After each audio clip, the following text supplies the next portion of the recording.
Welcome to the show. This is Brandon Wen, and you're listening to the Understanding Consumer Neuroscience podcast, brought to you by the folks at Cloud Army. In this episode, Richard chats with Steve Kellar, audio alchemist and sonic strategist at SXM Media. Steve talks about the power of sound to affect people, whether that's the sound of a product itself, the spoken word, an audio logo, jingle, or music track. The discussion digs into how sound can help amplify a mood, to reinforce a brand, and the broader ideas of audio landscapes and environments. Sounds can elicit more robust emotional responses than many other communication methods. It's worth taking control of them. Thank you, Brandon. This is Richard Campbell, and thanks for listening to Understanding Consumer Neuroscience. My guest today is Steve Kellar, who on Twitter is known as the audio alchemist. I think that's all you need to know. Although, I mean, obviously an extraordinary career, Steve. How do you describe yourself? My self-description is an audio alchemist. My technical description, to me, is just as interesting. I'm a sonic strategy director. That's actually the title. Yes, that is actually the title. And both of those titles beg for a description. The easiest way I've come up to describe what I do is to say, my job is to blend sound science with sound art to help clients make sound decisions. So as the sonic strategy director for Studio Resonate, which is an in-house audio-first creative consultancy for SXM Media, I pull together insights from psychology, psychophysics, neuroscience, behavioral economics around the impact of sound on our perception and behavior, and how that relates to using sound in commercial applications for brands, and how that communicates everything from brand identity to meaning to values, and helps brands connect with consumers. So when I think about like Coca-Cola, biggest brand in the world, I don't think of a sound for them. I think I can remember some songs from my childhood, like to give the world a Coke kind of things. Like, is that what we're talking about? Because then you get into stuff like the Intel sound. Yes. Which for a technology person like me is very, permanent. Very often when we talk about sonic identity, typically we'll focus on these, what we call distinctive audio assets. Now that could be a sonic logo.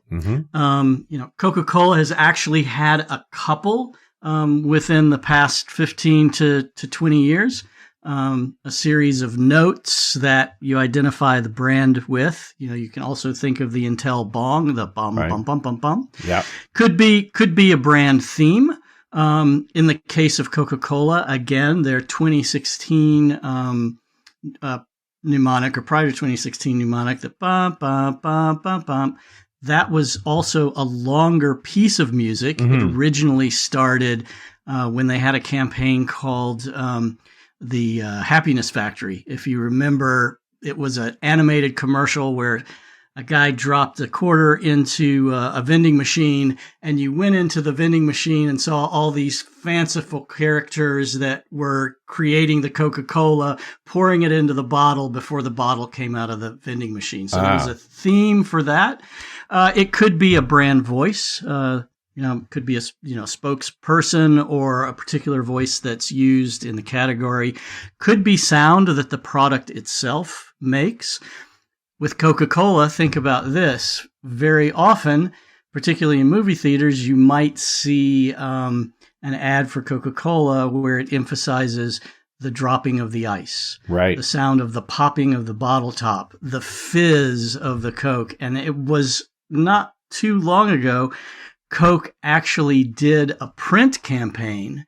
I don't remember the exact title, but it was something along the lines of "Try not to hear this." And it was just a picture of these sensory events that kind of triggered you to hearing that sound of the top of the pop, the fizz of the soda.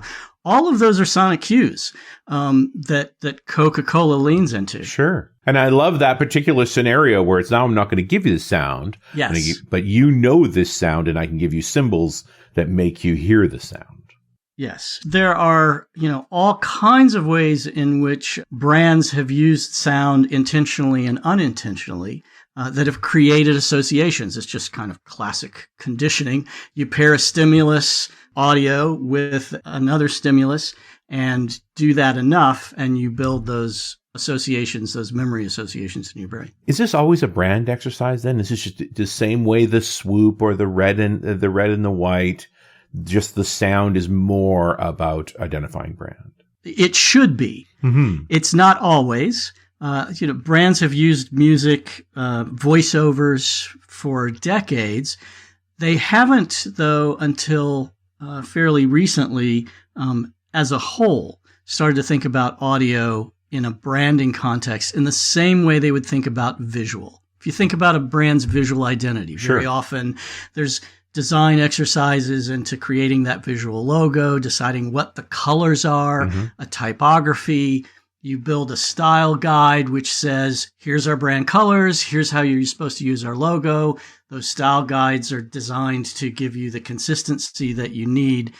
It's only been recently that a broader category of brands have started to do the same thing, pulling design principles in. I've also dealt with creative directors who were very particular about the correct color, the correct font, all of those details. I've got to imagine there's a similar personality out there somewhere that feels the same way about the sound elements of a brand. Yes. Yeah, exactly. And when you think about sound in a brand context, certainly there's, the creators that maybe make the sound design or come up with a piece of music. They could be composers, producers. But at the end of the day, this isn't really a music exercise. It really is a design exercise. Right. So how are we using what we know about the building blocks of music and sound to tease out specific targeted emotions or semiotics that we can define the brand with in a sonic language the same way we could with a visual language. Is sound inherently more emotional than a visual image? Yes, I think you can see from a lot of the research that's been done that sound has ways of triggering parts of our brain and neurochemicals in our brain that really affect us much more deeply on an emotional level. Mm-hmm. And you add that to the fact that in terms of our physiological reflexes, our reaction time to hearing a sound is anywhere from 20 to 100 times faster than to seeing a sight. I mean, it's probably evolutionary. Our ancestors probably heard that animal that was about to eat us before they saw it. Yeah. Sound works at night. So, Yeah, exactly. So think about it this way. Sound, can get in and through our neural pathways, which for hearing are much less complex than it is for the visual neural pathways, and get to that reptilian part of our brain, if you will, where those emotions and those reactions live. And so our emotional response to music is really strong. That's why we love listening to pieces of music, why events in our lives are soundtracked, that first kiss, that breakup, that sound from our childhood that takes us back to that point in our life. So the emotions are strong, and that also factors into memory, because a lot of times an emotional event is also part of what imprints a memory. So sonic cues themselves are easier to remember, but then you couple that with this emotional aspect, and it's a really strong signal for an event. And I guess it has the same bias problem, which is as soon as we go to that primitive brain, there are more negative signals than positive signals. Yes, certainly we have positive and negative association with sound, which is why when you're thinking about sound in the context of a brand, research is extremely important. Right. You may come up with a sound that you're thinking, oh, this is a great association, but you may not realize that it could be triggering negative associations with an individual or a group of individual. While I think there are cultural aspects of sound that kind of transcend cultures, there are other aspects that are kind of tied into cultural memories, if you will. Yeah, and you need to think about those. Very specific culture. We're very aware and have previously talked about cultural issues around certain colors and certain stylings.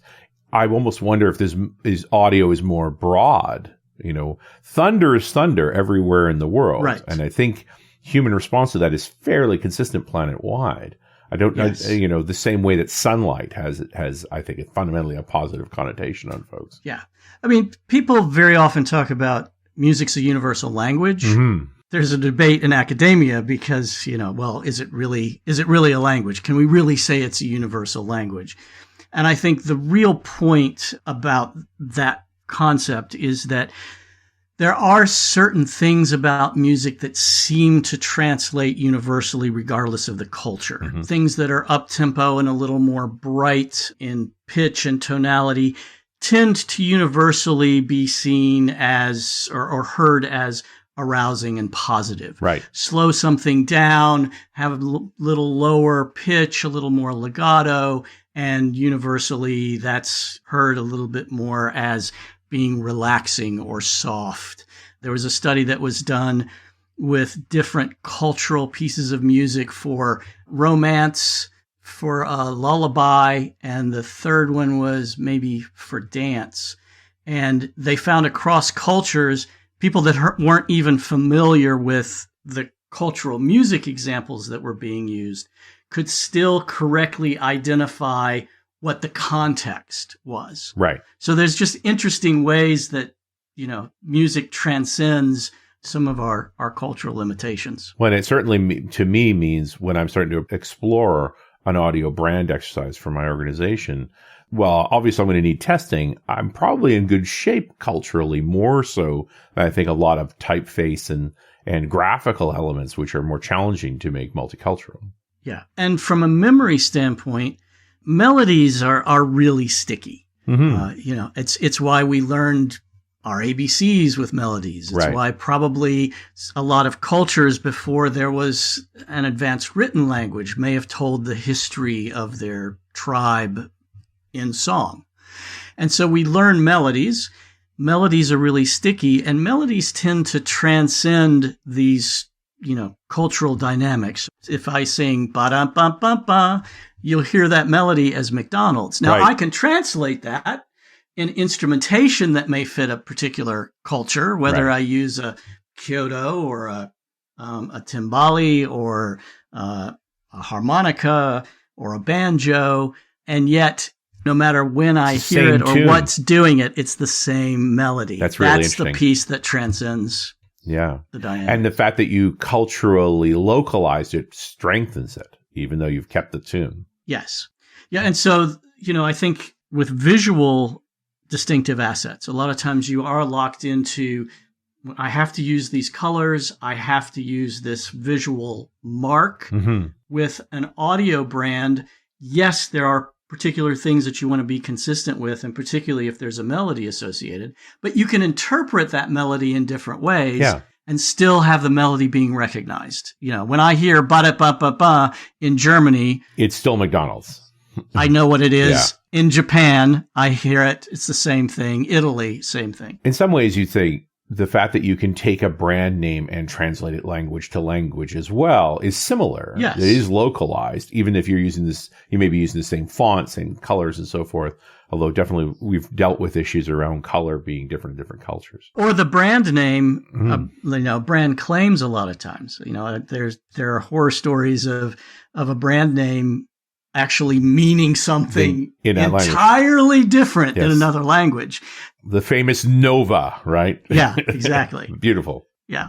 Yeah. And I guess in that way, the abstraction that is music is better as long as you're not, I have to think there's got to be a case somewhere where somebody's jingle is too close to a cultural song that's just enough where it blurs that line and totally messes with that brand effect. Like it's got to be possible somewhere that every culture I've ever run across has songs you teach your children that are often distinct. And, one of these days we're going to run into a jingle that collides like that. So what you're describing is potentially an issue that runs up against trademark or copyright. Right. What happens if a designer who's working on a melody for a brand reaches back into their own memory and pulls something out that they don't realize they've just copied something that already exists. So that's why you have musicologists, and you have a lot of folks that are kind of looking over all of these things, trying to do their best to make sure you don't get into any of these issues of something sounding too close to something else. Yeah, well, and you see those cases once in a while show up in news where two songs sound somewhat similar, and it's like, is this actually plagiarism? Yes, exactly, and that's a whole other discussion. We don't want to get in those weeds, but trademarks and copyrights are important, and a lot of people don't realize that when you create a sonic identity, these distinctive sonic assets, like a sound logo or a brand theme, are intangible goods. They're intellectual property. Right. And so you can trademark and you can copyright brand themes. And these can actually generate royalties when they're used and can be collateralized. The Intel audio logo, if Intel were to put the company up for sale, you better believe that audio logo would be a line item in the valuation of the company. And here's how many millions it would be worth. It is an asset. Yes, exactly. And so by that token, again, I'm thinking about if you're getting into audio branding, I think I need some neuroscience to test this in the first place to say, are we getting the message across that we want to get?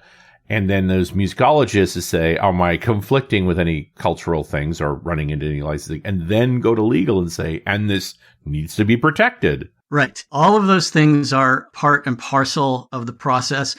And I think if you looked at visual identities, would be very similar. You would be looking to see, well, am I inadvertently copying a design somewhere else? Because get into trademark or copyright issues because you have a logo that becomes so close to another logo, even if it's inadvertently, that somebody might argue, this will confuse a consumer.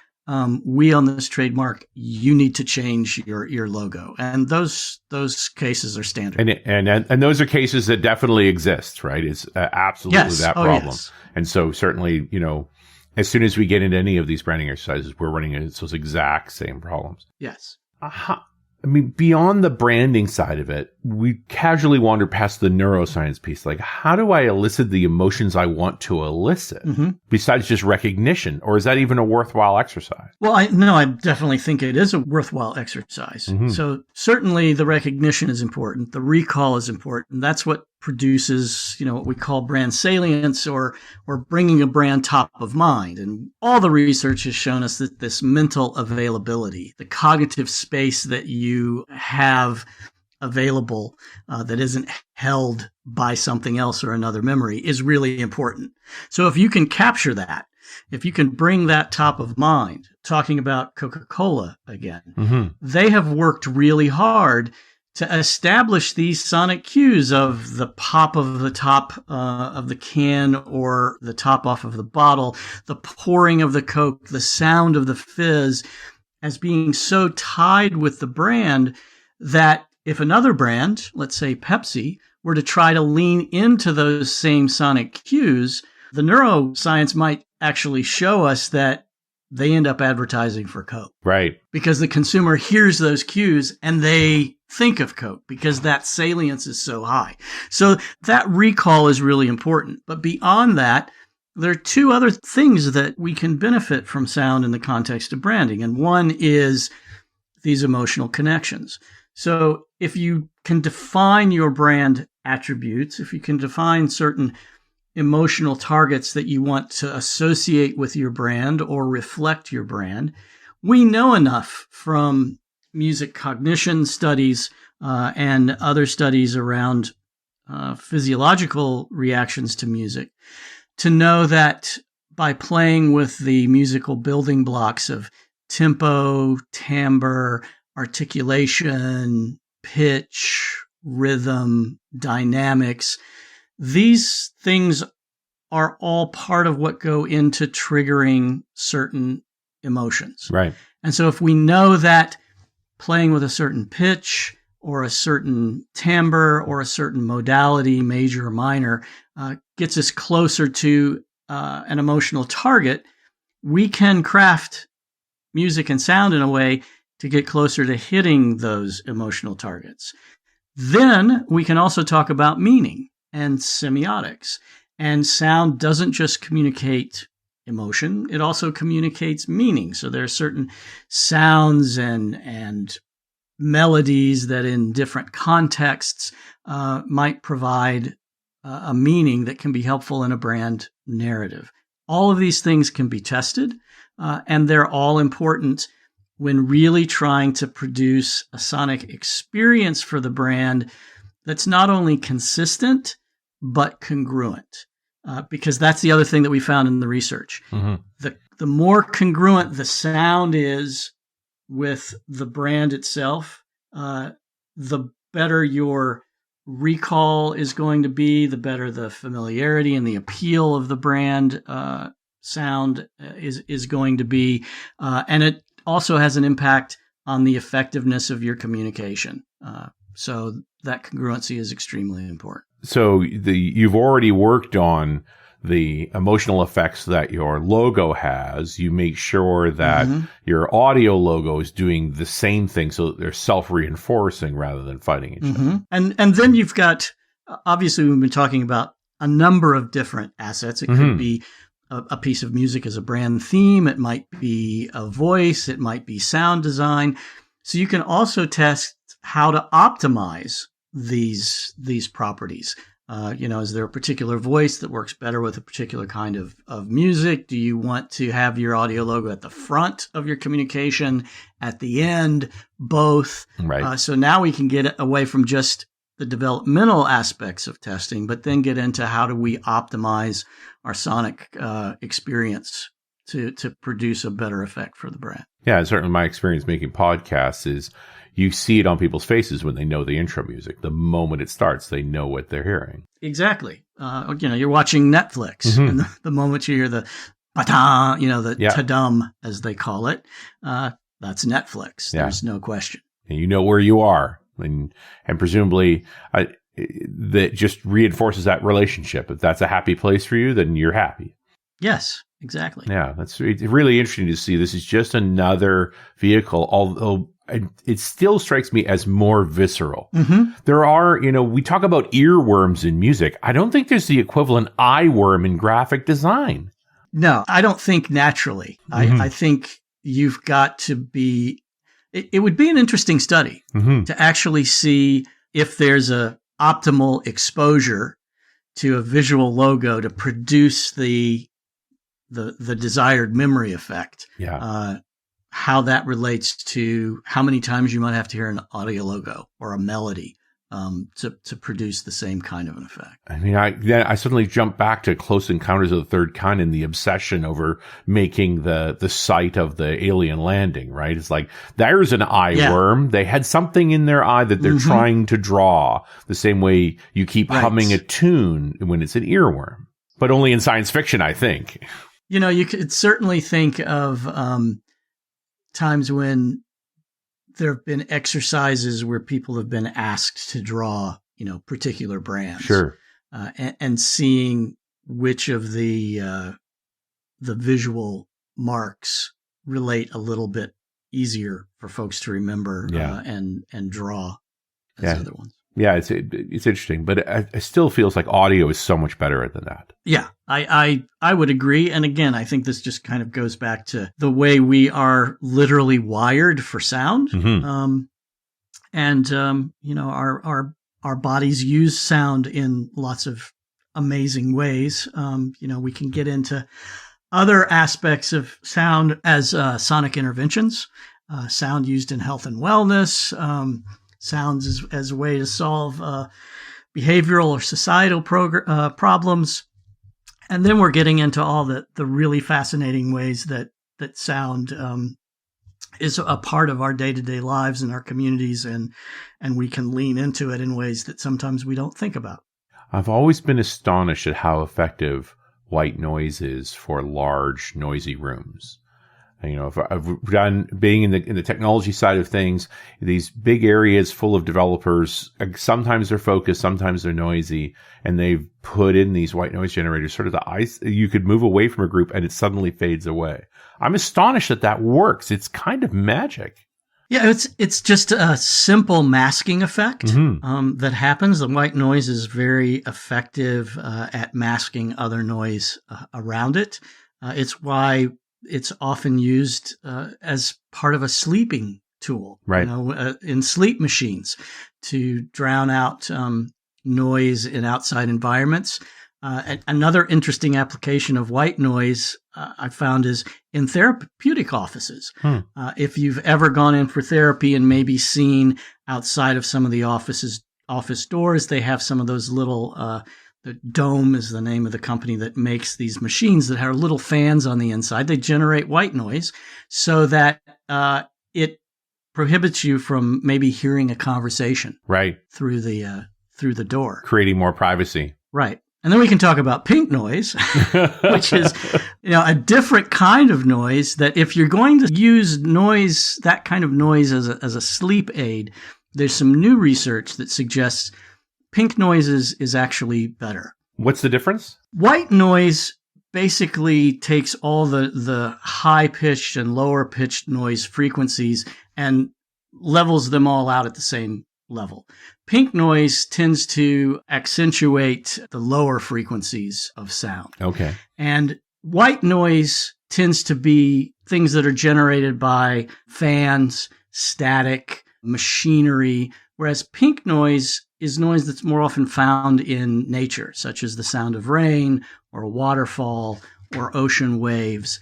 And what researchers have found is that continual exposure to white noise can actually have some adverse effects on memory. So they're now suggesting that you use pink noise when you sleep at night. And, one more piece of fun cocktail fodder is that a lot of car manufacturers now, Mercedes and the Cadillac Lyriq in particular, use pink noise when the car is about to crash. So if the sensors in the car indicate that a crash is unavoidable, right, there will be a burst of pink noise that's generated. And what that does is it triggers what's called a stapedius reflex, which separates the inner ear bones in our ear and prepares the ear for what may be the sound of a crash, which may be very loud in terms of decibels. And so it's designed to actually prepare you so that you don't have adverse hearing effects or hearing loss. And they use it as just a jolt of pink noise in the car before you crash. Cars are crazy advanced these days. The whole extremely the audio and visual experience of approaching a modern luxury car, where it detects before you even get there, and there's a little light signature that goes on, and certainly the shaping of sound, not just the muffling of sound inside of the car. It's amazing how far that's come. Well, talk about emotion and sound, and our vehicles. That's a place where the sound of the engine. For a lot of us, the revving of the engine, the response of the vehicle to our touch, quite literally, is part of what we fall in love with, part of giving us a sense of the power of a vehicle. I remember a piece of work around BMW in their M5 series at one point in the mid-20 teens, was noticing that they were getting feedback from consumers that the car just wasn't as powerful.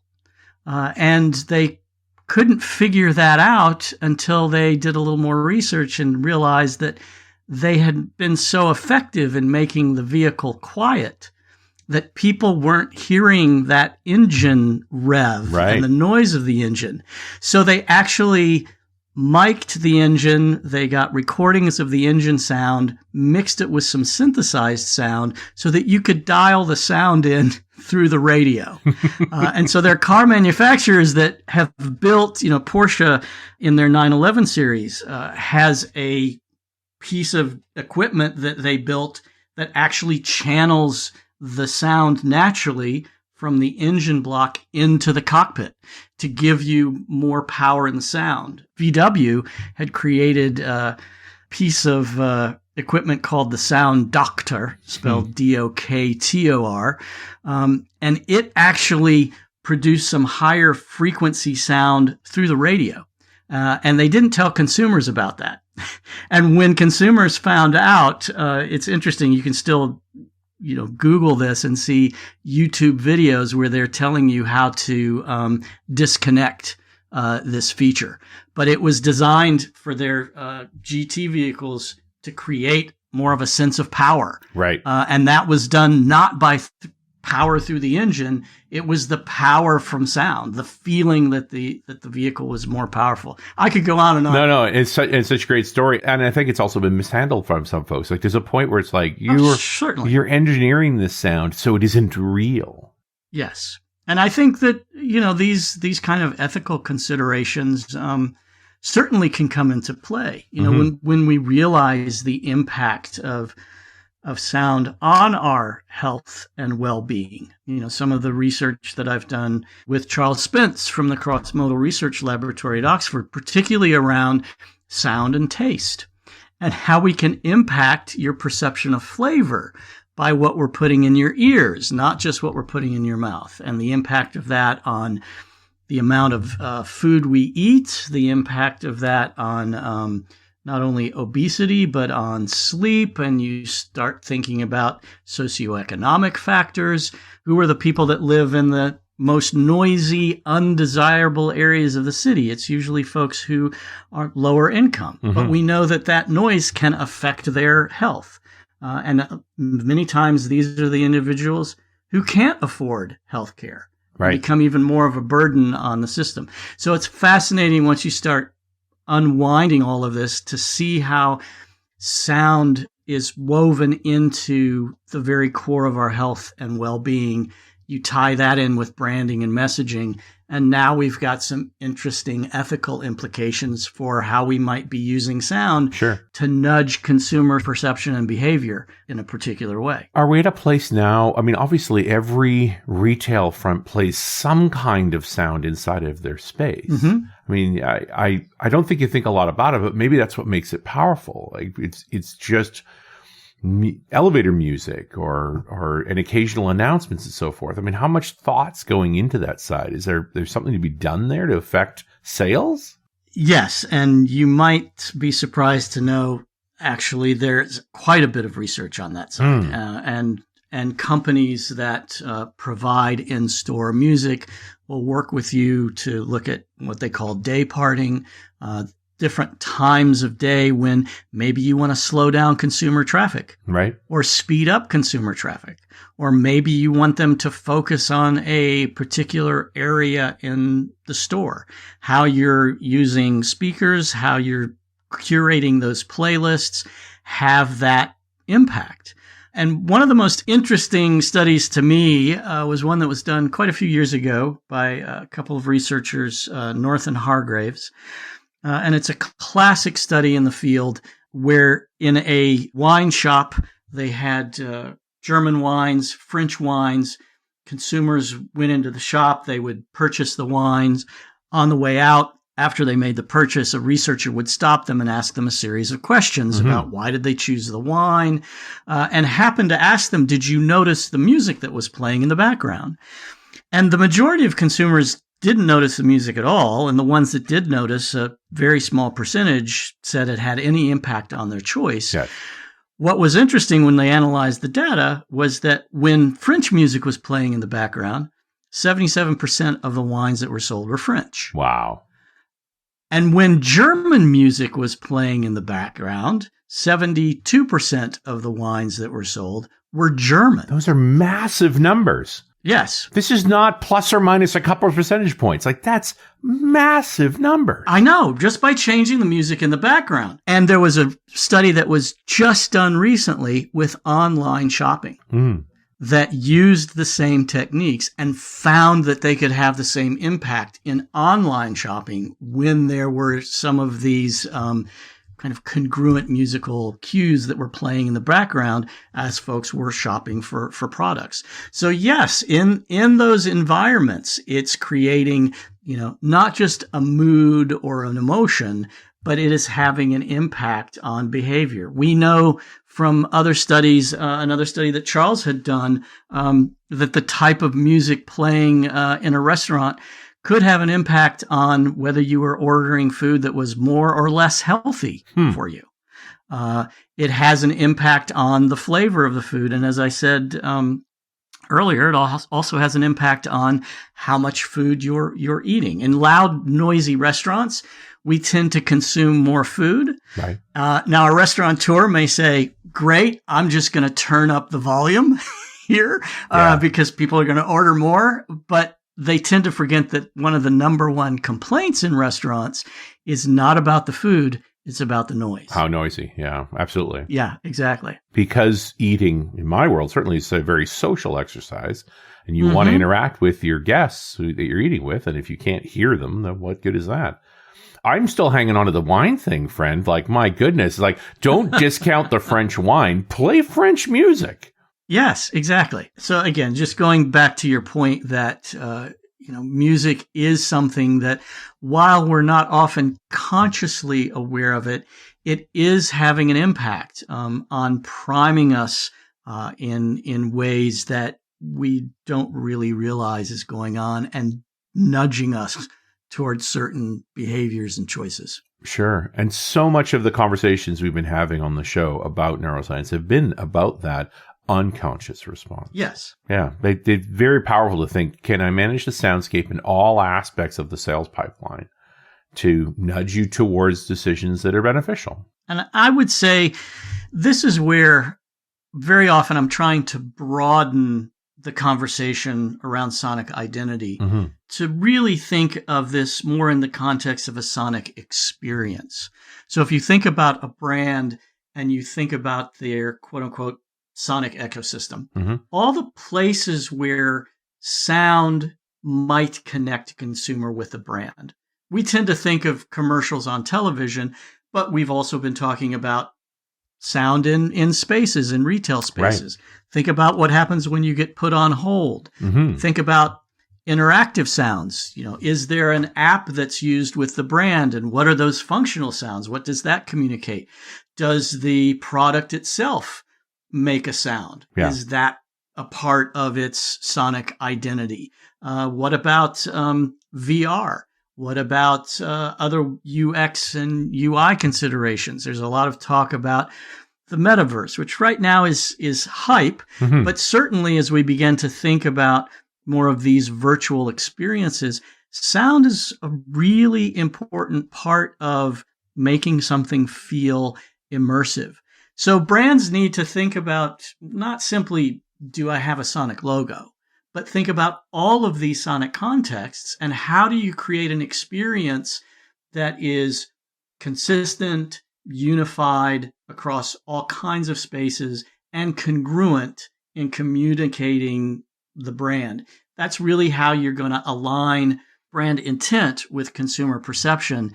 And that's really where the branding lives. Yeah. Because we can, as much as we want to tell a consumer what a brand is, at the end of the day, the brand really is what the consumer is saying that it is. And how they feel. Yeah. The more we can use sound as a device to accomplish those ends, the better.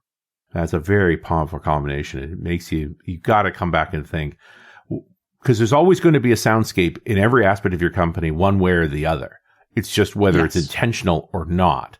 So I think part of me would just want to start walking around and listening to how sounds currently associate with my organization and my products before we then take control of it and take it seriously. Well, yes. And that's, quite honestly, when you engage in a sonic identity exercise, that's the very first thing you do is listen. Yeah. Usually you're doing an assessment. How are you using sound? Are there sounds associated with the brand? How are your competitors using sound? This is just all the ground level basic design practice 101 before you even get to thinking about what your sonic profile is. And that comes before you even get into beginning to work with creators to building prototypes of things that will ultimately be tested and become core elements of your sonic DNA. Awesome. Steve, so much fun to talk to you. Really opened my eyes to some interesting Thanks, ideas Richard. about what we can be doing as marketers with sound as part of our identity and part of our products. Yeah, opening your eyes and your ears. And my ears. You've definitely opened my ears. Yeah. Thanks again for coming on the show. I'm very grateful. Thank you for having me. Appreciate it. And we'll talk to you next time on Understanding Consumer Neuroscience.